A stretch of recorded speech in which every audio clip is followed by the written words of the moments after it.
Welcome back to the Primitive Camping and Bushcraft podcast. My name's Chris Spear, and I'm going to be your guide to enjoying the great outdoors. So over the past several weeks, we've been going through fire. We've really been breaking down how to make a bow drill, how to build a fire kit, kindling and your tinder, how to start a fire. And so today, what I figured we're going to do is we're going to talk about some hacks to get some fast fires when you're out into the woods. Now, you can follow along. It's going to be a little different than what's in the book, but we're still going to use some of the methods that's listed in the book on page 176. So for those of you that are just now listening to the podcast, go ahead and pick up a copy of Primitive Camping and Bushcraft. This book is basically the contents of this entire podcast. And so if you just go ahead and pick that up on Amazon right now, it's like $14.40. And so it's not too bad. Then, right here, go ahead to help the channel along and help the podcast. Pick you up a couple bags of the Primitive Camping and Bushcraft blend coffee, how Bushcraft tastes. Now, this stuff is amazing. I've got people that don't even go outside that they order this stuff and they say it's the best coffee that they've had in years. And so it is a fresh roasted, fresh ground coffee, and it's sent straight to your doorstep. So what I got going on today, we got, I'm rebranding or redoing the fire kits. Now, these are the Spear Outdoors fire kits, and it's going to be something we talk about here in the fast fires. But inside this little tin, it's an Altoid style tin, and it has a few pieces of Fatwood in there. It has a ferro rod in here, and on the bottom of all that, it has a Fresnel lens, one of these little magnification lenses, so you can start a fire that way. And I tried doing it different ways. I wanted to put some steel wool in there, but it would just not make the no matter how I did it, the contents would not allow the lid to shut, and so it wouldn't stay shut. So I took the steel wool out, and I just added a little bit more char cloth in there and another stick of the Fatwood. Now, with this fire kit, you would be able to start a fire anywhere under any situation. And, whether it be dry tinder, whether it be a magnification fire, whether it be, with the Fatwood or, the char cloth or whatever.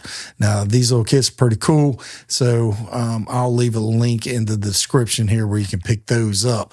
But it's a perfectly little kit, and I'm actually going to start doing the fire kit, and I'm putting together a fishing kit right now, so you'll have those two kits when you on your person whenever you head out into the woods. But we're going to talk about that a little bit later. First, we got firewood. Hey, we got firewood. Hey, everybody, we got some firewood going on over here. Fatwood. You got Fatwood. And this stuff, it smells amazing.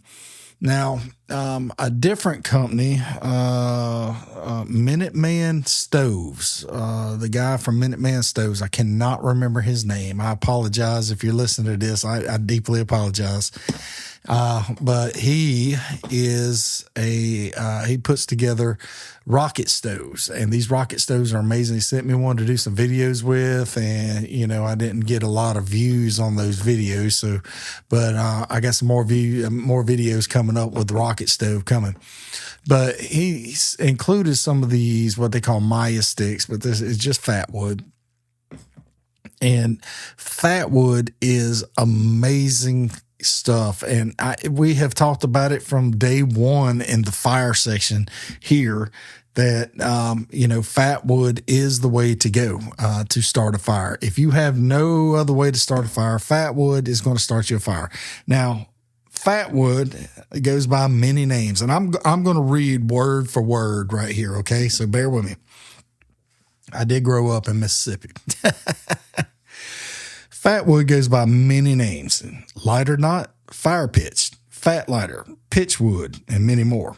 Fatwood is great for fire because once a coniferous tree dies, the sap collects in the dead tree or branch, and the wood becomes rich in flammable terpene, a volatile hydrocarbon. The terpene evaporates, making the sap extremely hard and leaving you with a very flammable wood.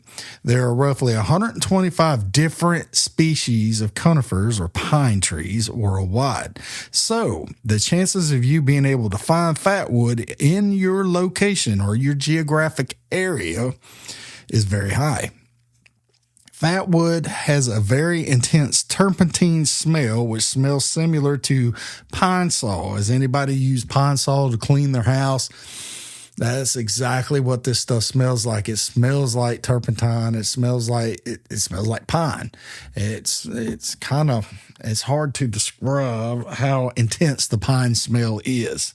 So and once you've smelled it, you will never forget that odor. It is one of those that once you have smelled what fatwood smells like, you will never ever forget it. Now, depending on the amount of sap collected, the wood's color ranges from yellow to dark gold. Now, this is a real dark gold, and you could tell because it's almost luminescent. Like if you hold a light up to it, you could almost see the sap growing or collecting in between the fibers of the wood. So I could see it right here from this light. I could see it real rich right here. So these edges right here are very rich, and it has some stuff in there that is really going to start a fire. Now, I'm going to use my old trusty but not rusty homemade knife. I made this knife out of bed rail, and it has been an extremely awesome knife, and I have tried to break it and I can't, and I've tried to bend it and I can't. So this stuff is extremely cool.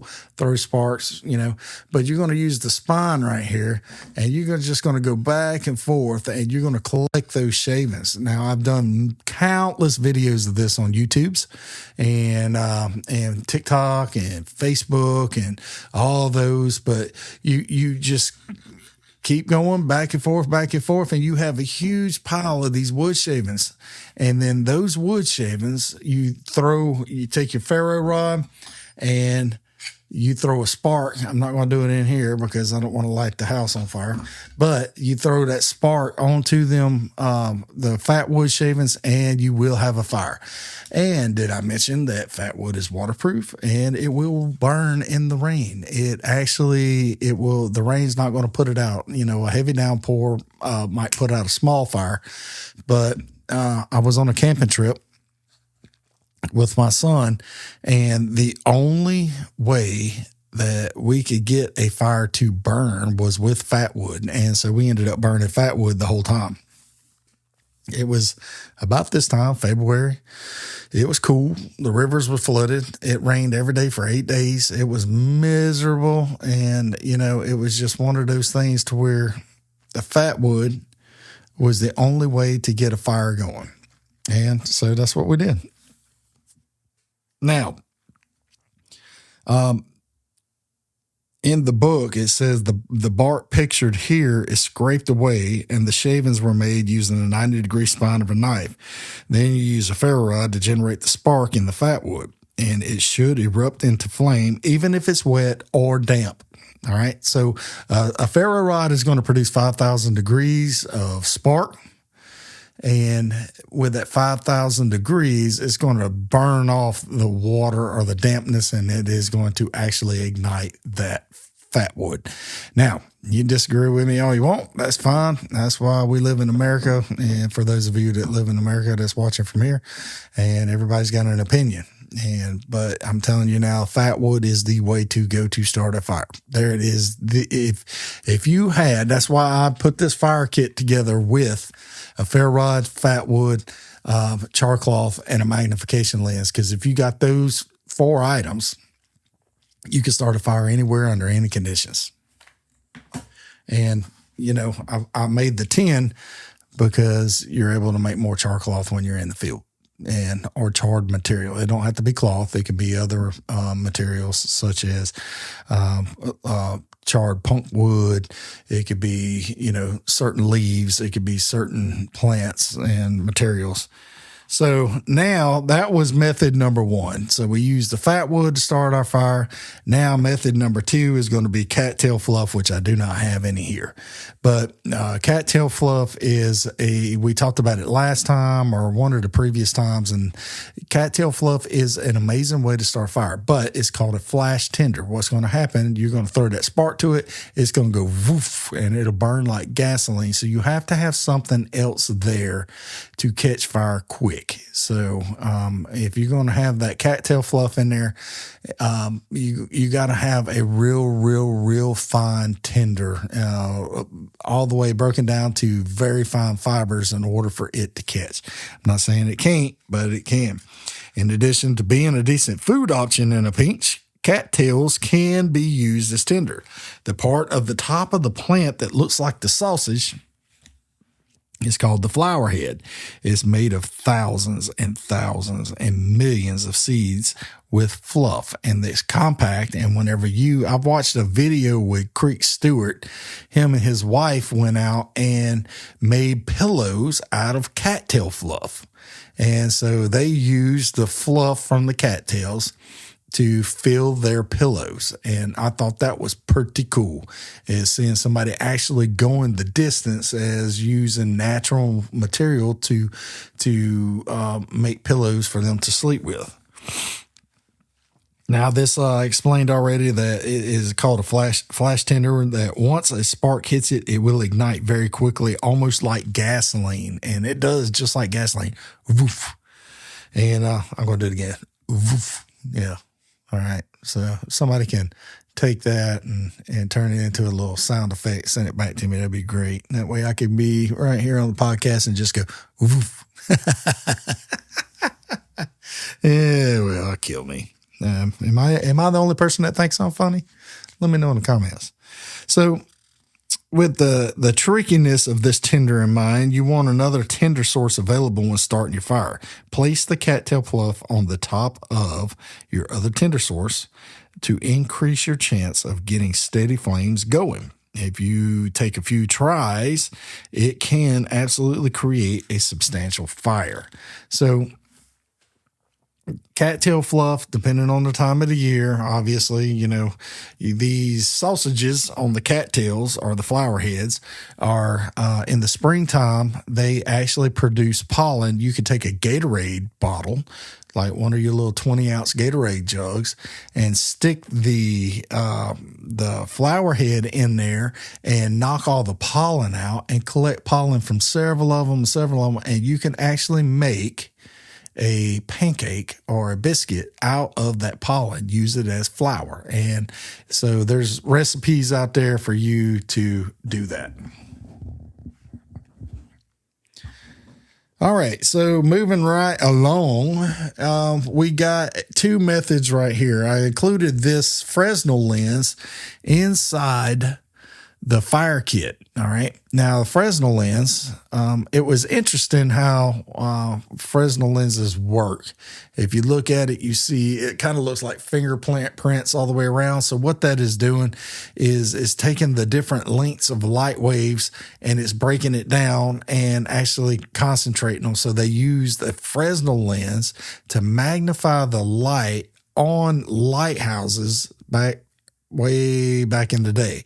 So they had back when it was candle power. So they had maybe 10 or 20 or 30, 40 candle power light or a bunch of candles lit inside there.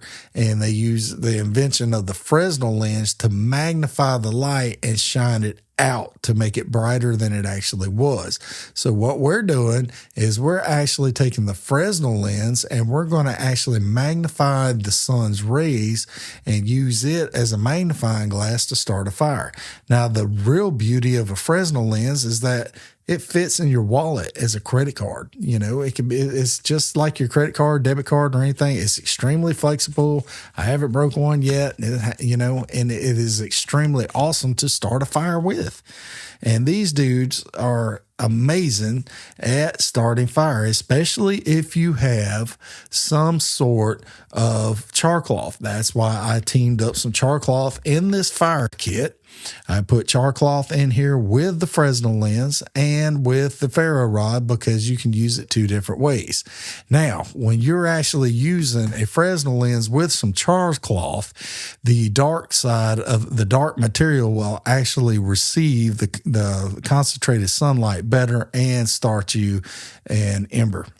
Now, another method is a magnifying lens. Now, this little dude right here is on a necklace. I think I got links to this in the description of the videos on YouTube, on my website. Nautica, I believe, makes this dude. It's like $12. And it is a magnification lens on a lanyard or on a necklace that you can wear. And you can use this to help you see if you have a hard time seeing, reading or anything, you lost your glasses, you need to be able to read something or see getting a splinter out or starting fish hooks and putting thread through a needle or something to that effect. You can actually use this to do it. Same thing with the Fresnel lens. It does the same thing. But this little item is real compact. And I think this is 10 times, I think it's 5 times magnification, to be honest with you. And so it magnifies the sun rays 5 times. It's enough to start a fire. I've started plenty of fires with this device. Now, I'm going to read when I was a little boy, my brother and I would sit out in the woods and start fire after fire with a big 10 times magnification lens. Our mom, she gave us to use, or actually, she probably didn't give it to us. We probably took it. So if she only knew half of the things that we set on fire, we'd have been in so much trouble. So creating fire with a magnification mirror or lens is a great option when supplies are limited because you're not using or expending any kind of fuel other than the sun's rays, and the sun's rays are free.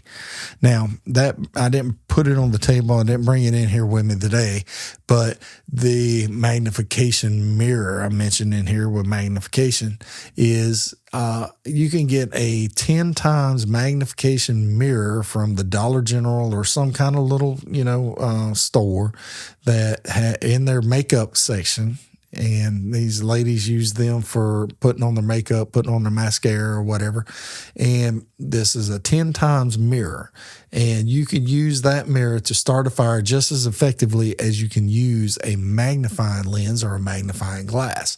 Now, a magnification mirror can be used in multiple ways. That's why I always include it in my first aid kit, that you can use it for signaling. You can use it for starting a fire. You can use it for looking to see what's in your eye.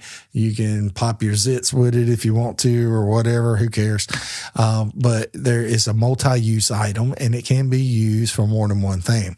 So a magnifying lens and a magnification mirror are great items to have in your kit, in your fire kit, like we talked about last week. You can have it in your first aid kit. You can have it in your fire kit. You can have this in your wallet. These are cheap. You can get a pack of 10 for like $12, something like that. You can have actually $7, I think. You get a pack of 10 of these, and you can have one in your wallet. You can have one in your first aid kit. You can put one in your backpack. You can put one in your fire kit. You can put one in, everything all over the place, and have backups to the backups to the backups in the event that things break. So now we're going to get into the last 2 items of the fire chapter. And these 2 items are, one is the most controversial, and I did a hack from a book that I read. I believe it was Creek Stewart's book, that he did a hack about starting a fire with a water bottle. And I did. And, that was an awesome method to start a fire. I got a lot of people saying, like, you're going to really find a water bottle in the woods. Let me tell you, anywhere there is humans or anywhere on the planet, humans have all kinds of trash and waste. You can find stuff. If you're in the South, you go on the river, I can find any kind of anything. I found packs of light bulbs. I've found packs of water bottles. I've found everything in the South. When the rivers flood, people's yards get all the trash from these people's yards end up in the river and floating downstream. And then when the water subsides, all that trash is left laying in the woods. And it happens all the time. And I tend to do a lot of my videos and a lot of camping on the river down here. And I find stuff all the time. So the water bottle, not water bottle, but the light bulb, you take the light bulb and you bust out the element inside there, filament, element, whichever you want to call it. And then you pull that out and then you rinse out. There's a powder on the inside to either make it like to make it where it's not so bright, or to magnify the brightness of it. And it will actually, it'll wash out as you put the water in there, and then you fill it back up with some water. Now that water in that light bulb will actually turn into a magnification lens, and you can actually start a fire with a piece of char cloth or something dark, a piece of dark newspaper or something, because newspapers are predominantly black and white. Anywhere the black ink is will start, you can focus the sun's rays on there. Just anytime you're doing any kind of, if you can help it, any kind of solar anything, just make sure you got some sunshades on or something, because it can damage your vision and all that gets real bright, Now, you could do the same concept with a water bottle, plastic water bottle. Smart Water, their brand water bottles are amazing for starting fires. There's a reason why I use those in the book, because they are actually the best way to start a fire with a water bottle. You can use a Ziploc bag. You can use a chunk of ice if you get down to it. Anything that's going to magnify the sun's rays and concentrate the rays on the other side is going to allow you to start a fire. Now, are these my first go-to choices? Absolutely not. But if every other aspect of starting a fire is exhausted, or I do not have a way to do that, then I can get my hands on one of these, then yes, I can start a fire. Now, a lot of this is just like tricks, hacks, and, stuff like that. A lot of survival is tricks and hacks. The more tricks and hacks you know, the better off you're going to be in the long run. If you know a hack to start a fire, guess what? There's no wrong way to start a fire. There's no wrong way to start anything. If you know a hack that's going to get the job done, do the hack. There's no wrong way. Nobody is going to look down and say, you know what? You used a light bulb to start this fire. I'm not going to sit by this fire. You'll never hear that. How about this one? You used a condom to start this fire.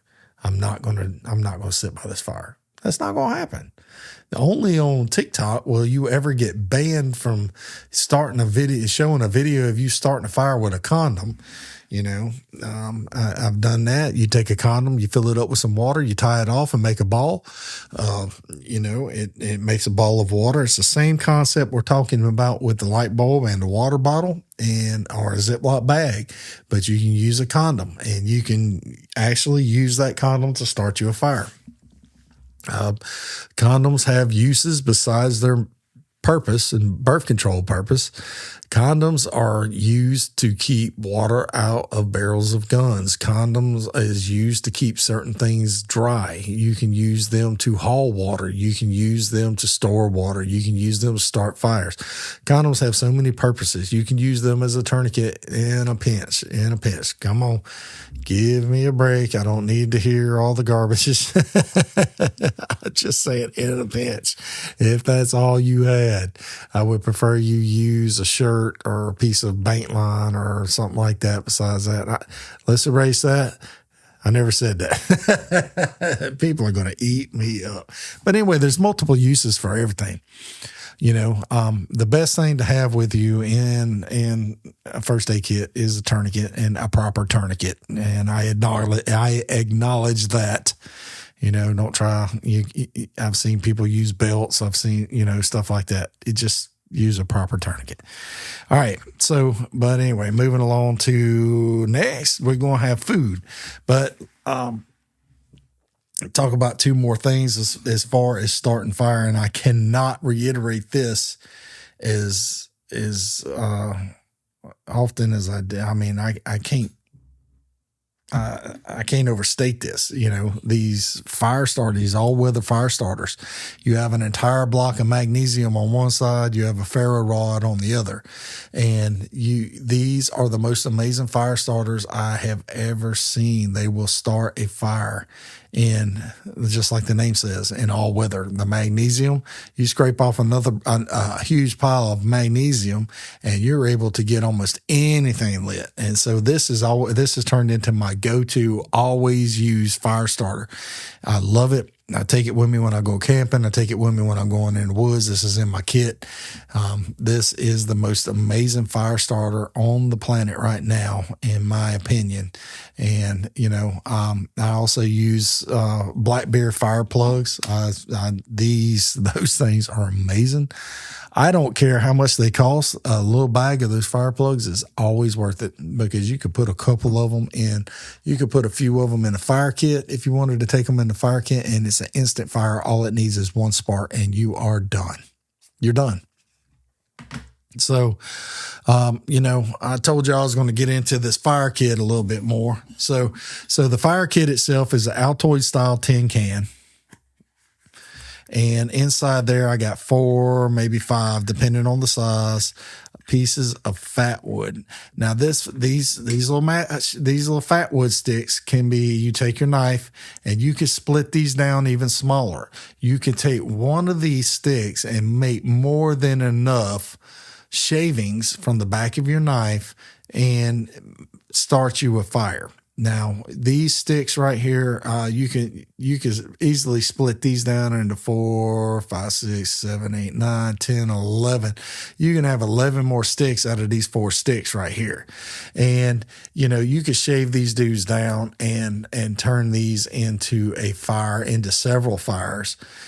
Just make sure you got everything that you need to start your fire. You got a good tinder to, once you're using this, you're going to ignite this, and then you're going to have a good tinder, some very good kindling, and then some good fuel.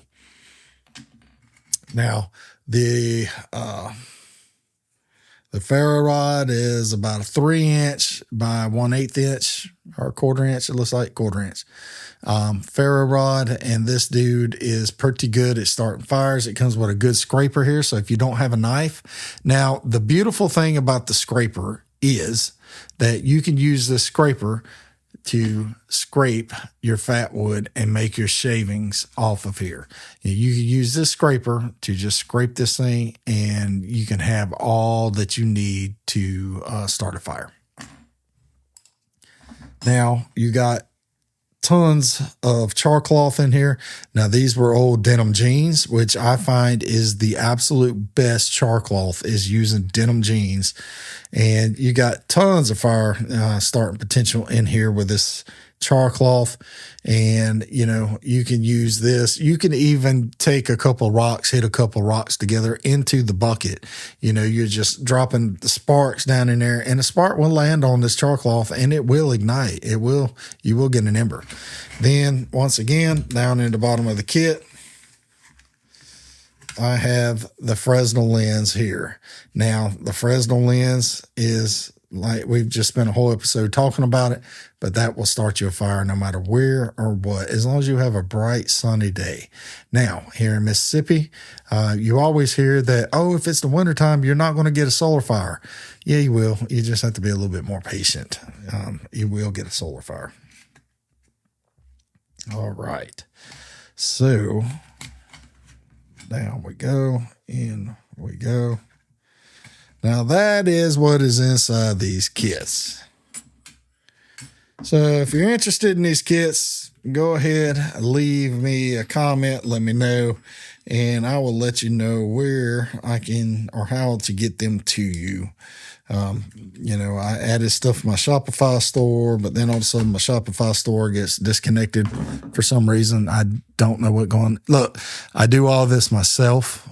Everything that you see is done. Everything, any Spear Outdoors, anything is done by myself. With the exception of the coffee, that is ordered that through a company that does my own private label coffee. All right. And it's great coffee and it's great. The book was published by a subsidiary of Macmillan Books, Topics Lab or Media Lab Books. Then, like the mugs here, where the coffee cups are, this is done through, with all my t-shirts and everything, through Spreadshop. But as far as everything else that you see on Spear Outdoors is done by myself. The website's done by myself. All the editing is done by myself. All the video is done by myself. All the photos is done by myself. So, you get it. I'm a one-man shop. I'm a one-man show. And pretty soon it's going to be, I don't know what to do with it from here on out because I don't make enough money to hire somebody to help me, but I can't do it by myself no more. Get to that point. So, but anyway, before we get too deep, hey guys, I really appreciate y'all joining me today. These are just a couple of real quick hacks, and I don't want to sit here and rant, but these are quick hacks to starting a fire. And if y'all got any questions, leave a comment. Go to the Facebook page, Primitive Camping and Bushcraft, and the group. Join the group. We got 7,000 members in the group, and, leave a picture, leave a comment, just come get involved, get involved. And if you like the podcast, I don't know what we're going to continue doing from here, but if you like the podcast, go ahead and leave a review, leave a comment. Let me know what you think. If you don't let me know what you think, I don't know what to continue to do. And if I feel like nobody is getting involved or nobody wants it, then we'll just scrap the whole thing. And if you like it and this many people are liking it and I'm getting some constant feedback, leave thumbs ups and comments on the videos, share the videos, share the podcast. Help me out because I don't know what you guys want. I don't know what you guys like, and because there's no feedback coming in. Please leave me some feedback and let me know. And by saying that, I'm going to get by maybe 2 or 3 people that do it. Hey, and for you 2 or 3 people, if that's what it's for, that's what it's for. And I really appreciate your help and I appreciate your support. So, but anyway, pick you up a copy of the Primitive Camping and Bushcraft book. It's on Amazon right now for $14.40. All right. Thank you so much for joining me today, and I'll see you next time in the next video or podcast. God bless you.